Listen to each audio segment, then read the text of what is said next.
সর্ষেটাকে বেটে নিব। তো এখানে নিয়েছি সর্ষে, একটু আদা আর কাঁচা লঙ্কা। সর্ষে বাটার মধ্যে একটু দিয়ে নিচ্ছি লবণ।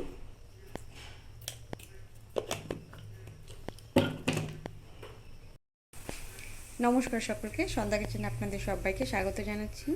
আশা করছি আপনারা সবাই ভালো আছেন আর সুস্থ আছেন। তো আজকে আপনাদের সামনে একটা রেসিপি নিয়ে আসছি, সেটা হচ্ছে কাটোয়া ডাঁটার চচ্চড়ি। তো আমি কি করে কাটোয়া ডাঁটা চচ্চড়িটা করছি আপনাদের সাথে সেটাই শেয়ার করব। তার আগে বলি, ভিডিওগুলো যদি ভালো লাগে লাইক কমেন্ট করতে ভুলবেন না।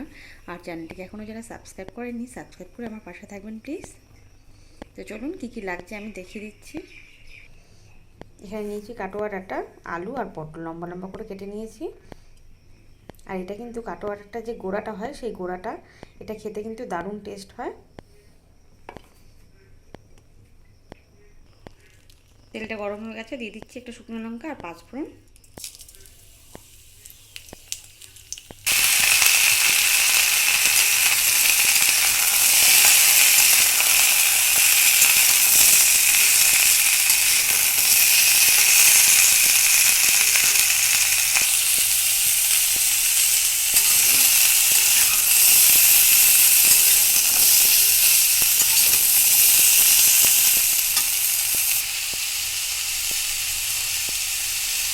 দিয়ে দিচ্ছি হলুদ।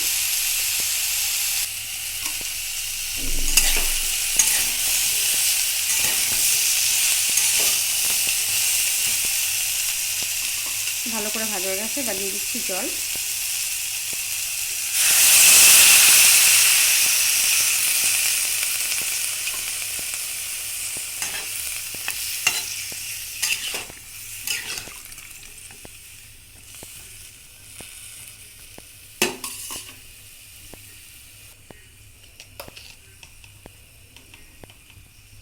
স্বাদ অনুযায়ী লবণ।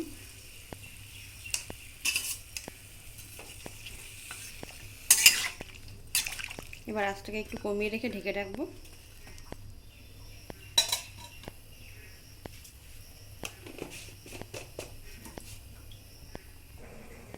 এখানে আছে সামান্য আদা, সর্ষে আর কাঁচা লঙ্কা দিয়ে বাটা।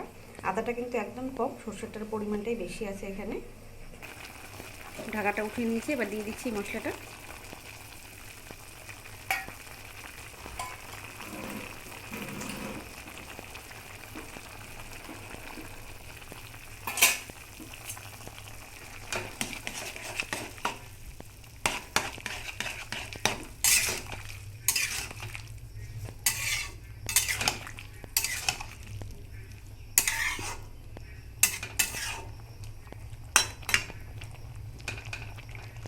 আবারও কিছুক্ষণ ঢেকে রাখবো। এবার কিন্তু আঁচটাকে বাড়িয়ে দিতে হবে।